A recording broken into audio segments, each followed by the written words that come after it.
Okay, so we left off with me having pretty much all of the connectors that hold the heating on disconnected, and I'm pretty sure that entire big set of these sports style radiators is ready to be cut out. But before I did that, I wanted to see what my connection looks like back here, and secondly, I want to see what my connection looks like under the dash, because my understanding, and this could be wrong, is that there's a second heater core in the dash, which I think I've laid my eyes on before. And while we're at it, I figured it'd be interesting to kind of point out some of the components of the thermomatic climate control, because it was really ahead of its time. It's pretty cool. And I'm not sure if I'm going to be 100% correct in describing what I'm looking at, but I think I understand it. So let's get right into it. Okay, so we're going to start right back in the engine bay. And so here's your cooling log, as lots of people refer to them on an inline six cylinder. It's this long manifold back here, which distributes coolant throughout the whole head. And then on this riser, you have a number of sensors and lines and such. And I believe those are all related to the thermomatic, with the exception, one of them being your temperature gauge for the front of the bus. We have one bypass, which goes right here and up into the coolant reservoir. We have this bypass here, which goes into one of those little copper lines that I'm assuming goes up, that we saw inside the bus. On the opposite side, we have another copper line going that way. And then we have sensor, and that might be even a valve that opens and closes. I'm not sure. Could be another sensor. And we have this bypass. So we have a water-cooled air compressor. So that bypass comes down and goes to the top of the air compressor head and then drains back into the lower part of the engine. So here we're again looking at what appears to be coolant. Where does it go? So we have coolant coming up, and okay, so we have coolant going into this assembly here, and I'm not sure what that does. It's very strange because it's coolant, but this is also an air component. I know for sure. It's got an air chuck there, and then going over to this spot, we have our shutoff. So I know for a fact this is an air-related component. Not really sure why there's a coolant line going into the top of it. Maybe it's not a coolant line, and this is actually an air valve that opens and closes for the thermomatic. That would make sense. Pretty cool. Way ahead of its time. Like I said, I don't have a complete understanding of the system. But what I do know for sure is this is one of the lines that we're going to be cutting. So we're going to have to figure out how to loop that. Now your main water pump for the engine's down here below the blower. It's driven off the blower drive. That's probably coolant out to the heating system. That's got to be the one coming back.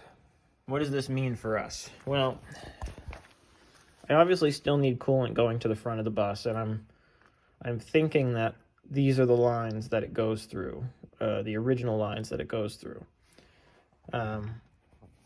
Here's those bypass ones we talked about inside the bus, going up to the reservoir and such. So let's go take a peek at that.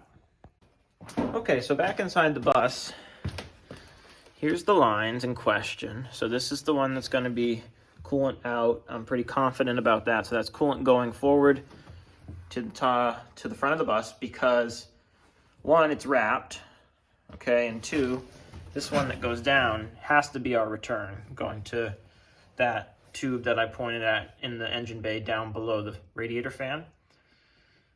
And then these two little lines that we mentioned must be either equalizing valves or something. I know that one of them's going back to the reservoir and so on. So I think that's what they are. They're just equalizing pressure and making sure the system bleeds. Now, yeah, and again, we know for sure that the top one is coolant being sent up because that's the one that the pump is connected to. So you turn the pump on and you shoot that coolant forward. Okay. And the air valve opens and closes with the thermomatic.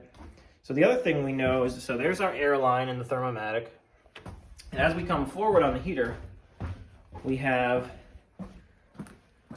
additional sensors and solenoids for that thermomatic system.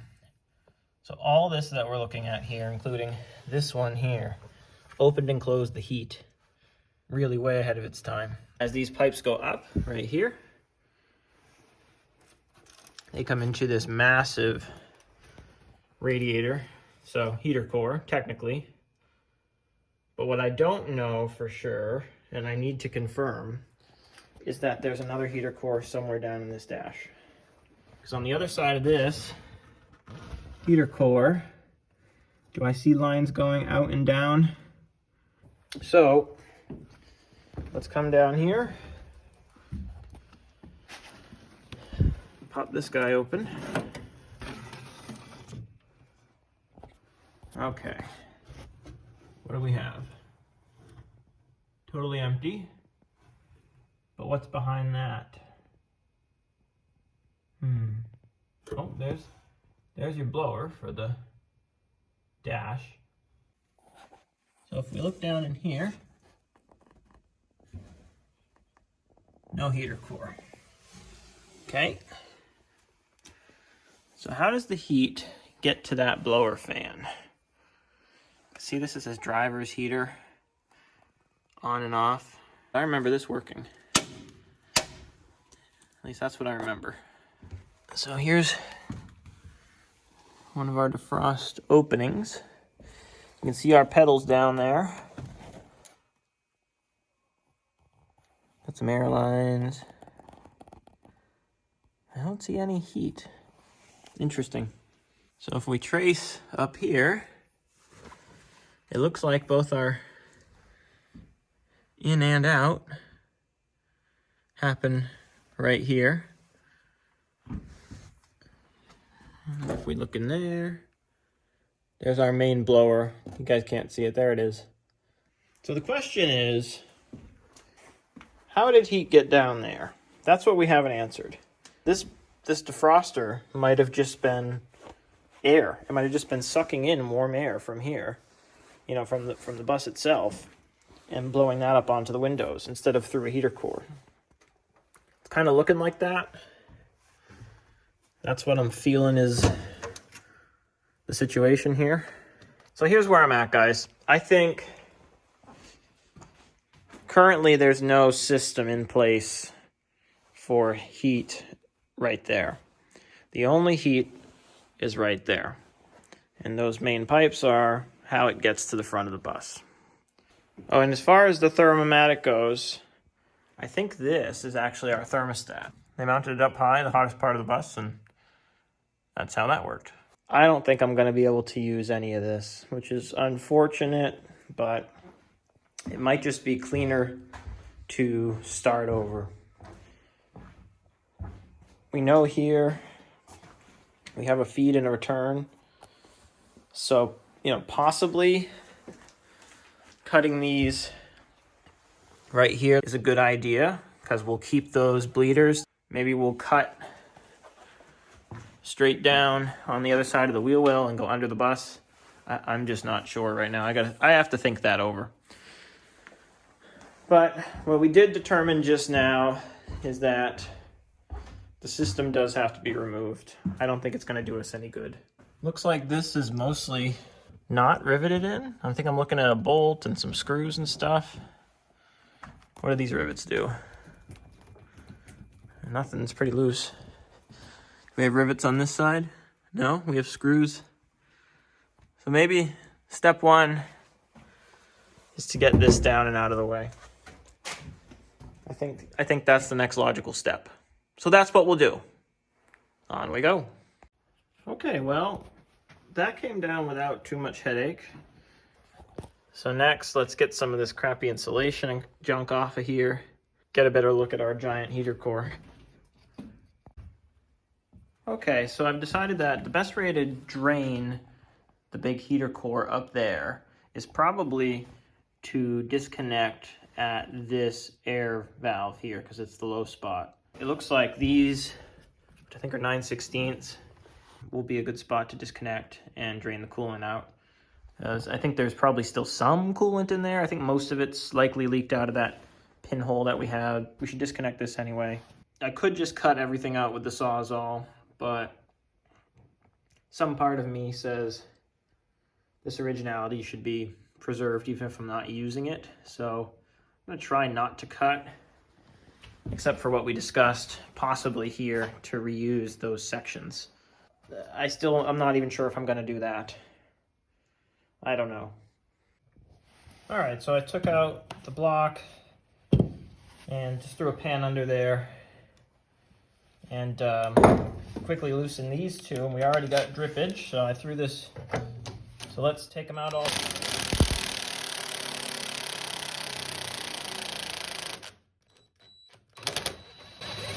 Dead battery for sure.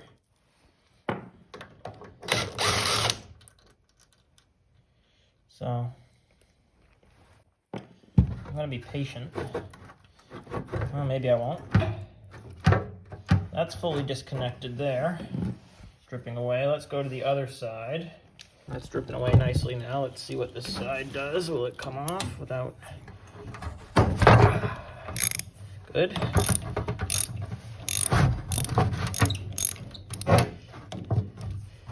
Last one.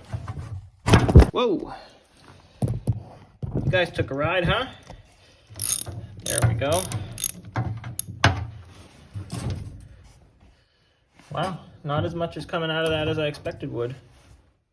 So that's not bad news. And get this airline off, which I guess I could just cut.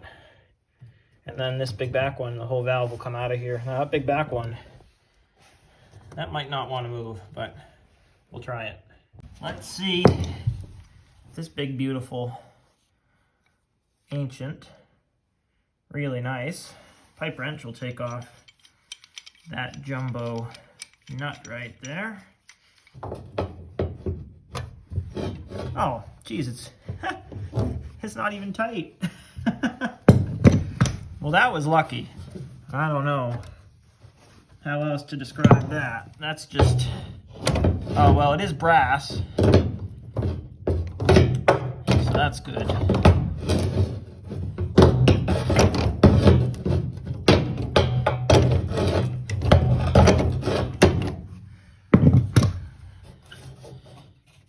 Geez, they really, again, you'll hear me say this so many millions of times, and I apologize for repeating myself, but they don't make stuff like they used to.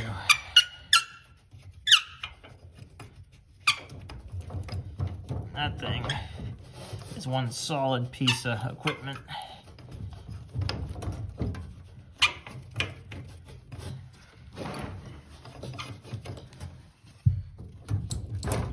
There we go.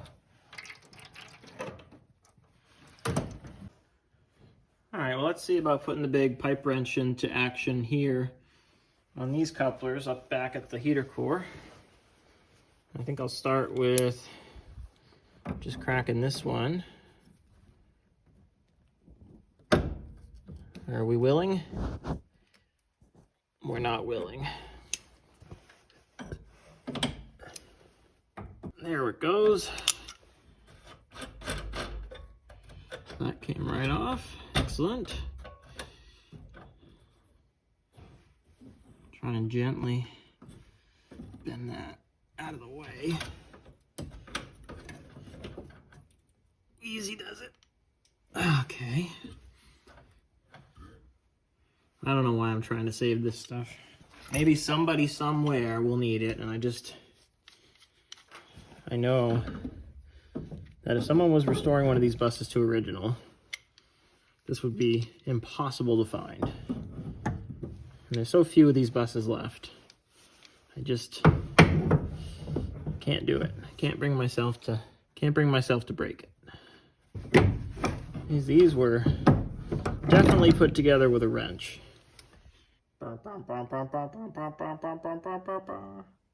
Huge. It's 1 3/4 inches. Big, big, big. And it's just the ticket.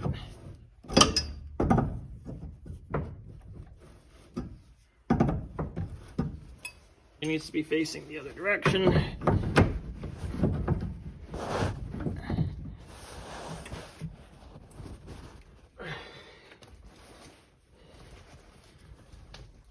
There it goes.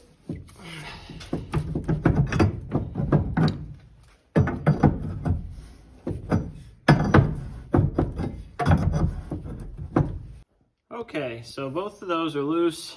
I think now would be a good time to pull out this entire assembly.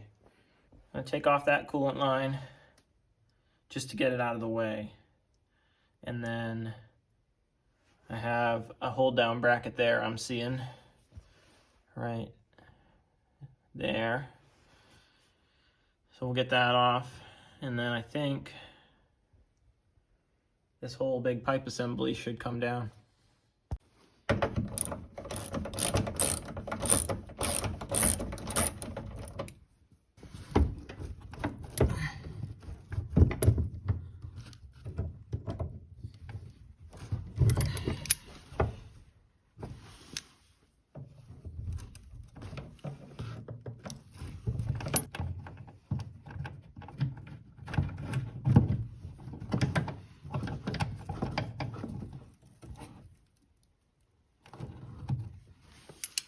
All right, what happens now if I give this a big yank?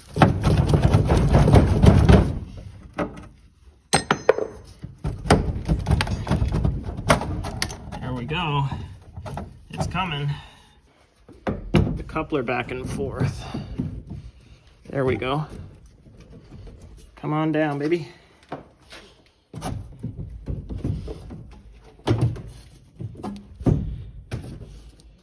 I was bumping into you.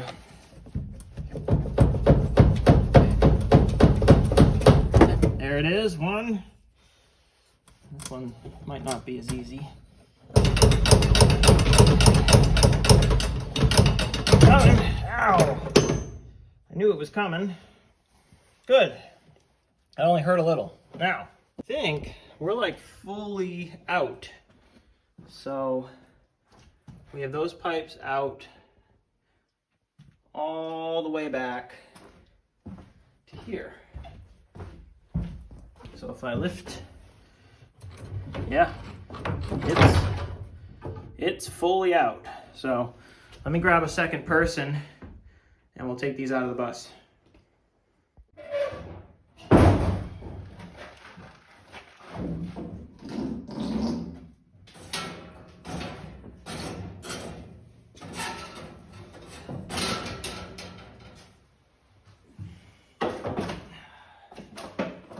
All the way outside? Yep. So one came right out, but what we realized is that other piece is actually one piece all the way back. And I haven't decided yet where I'm going to cut these like we discussed. So for now, just for the next moment, I'm going to leave that in place. And what I want to do is see about taking this shroud out of here. I'm certainly not going to be using it. Even if I do put plumbing back in this same location, I don't need that much coverage. So I think we can take it out fairly easily. There's some bolts. So let's get started on that. All right, the hand tools are going to take forever. So I'm hoping swivel bit to the rescue. And the reason is, you see these right there. And those are obstructed by this curve. So let me see if I can't get the swivel on there while also letting you guys see what we're dealing with. So there we go.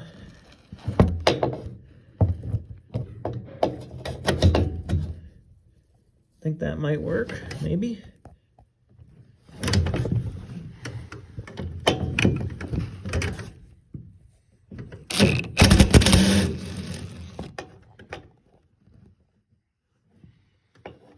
Might be a bit too big, this distance here. I'm gonna put you guys down and see if I can get it to work. Well, it is too big. I just can't. I can illustrate it on top here. See that dimension? So coming up from underneath, I'm hitting that curve because it's just too big. Trying to think if there's a better way to get in there. Okay, well, it's off. Sometimes you just got to deal with hand tools. It's the only thing that would fit in there. Luckily, this fiberboard backing, these little screws that were into that just ripped right out. So there's that out of the way. And now we have a good view of what's left in here that needs to be moved. So in this process, I've been thinking the whole time, and the decision is that I don't really need to be worrying right now about heat. I need to be building out this interior. So I'm not going to cut it in a specific spot or whatever. I mean, I may still have to cut it to get it out, but I'm not going to save these for my purposes. They're going to be completely removed, and back at the engine, I know where my in is, I know where my out is, and I will run new lines, probably under the bus, up to the front, where we eliminate all of that, and put a heater core in here, because the existing blower pulls air through that space and out my defrosts. And really, that's all I need up here is a little bit of floor heat for my toes, a little bit of defrost heat, and then the house heat will have heated the rest of the bus during the journey. If the mini splits can't run during the journey because of wind, the diesel heaters can. So we should have plenty of heat back here. So that's the plan. You know what might even be a better plan, frankly, would be to not use coolant at all up here and just do a third diesel heater, or at least maybe have our one diesel heater there with some sort of switch where I can go from just air blowing backwards versus air up at the windows. But it's not something we have to solve today. What I do need to do is get all this stuff out of here so I can start building the interior. That's the priority. So the decision is made. This is all going away. Don't have to save any of it. So let's keep disassembling. All right, so I'm back near the door, and I was just disconnecting this piece here from the pump. No problem. That was already disconnected from the valve, but I just realized something. There's maybe a drain valve here. So can't get that out of there. We're gonna have to crawl underneath, see what that's all about. All right. Do we see it now?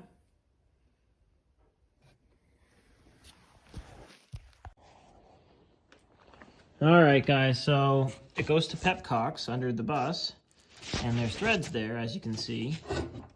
So I'm tempted, see if I can get the vice grips on it up here, because I can't fit under the bus right now, and try and thread that out. All right, so the pump, booster pump, I guess you could call it, is out. Used to sit right over there. And in an effort to still not cut stuff for some reason, especially, I guess because this pipe has asbestos on it, I think if I get this tin out of the way, I can actually get to those screws and maybe take the pipe off without having to put a sawzall through asbestos, because that would be very much not ideal. Which led to taking all this tin off, which was on the list eventually. Not something I expect to do today. But behind that, there's some insulation just to keep the engine bay quiet, and it all has to be stripped and redone. There was definitely some water back here, so all this wood is no good, and so on. So keep on stripping that, and I'll let you guys know how it comes out. Okay, this is ready to come off. Yuck. Bunch of fiberglass insulation, it looks like, inside of paper bags.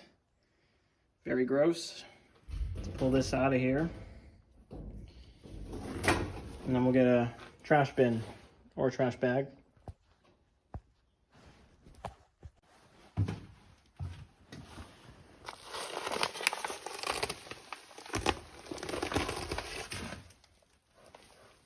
Nasty. Moldy, whatever the heck it is. Gross. Gross, gross, gross. I like that it's coming out in one pieces. That makes me happy. Oh, that piece was tucked in the bottom down there. Trying not to breathe.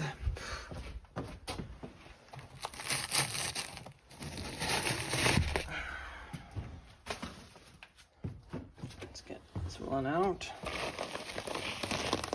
That one's full of mice. Mouse nest right there.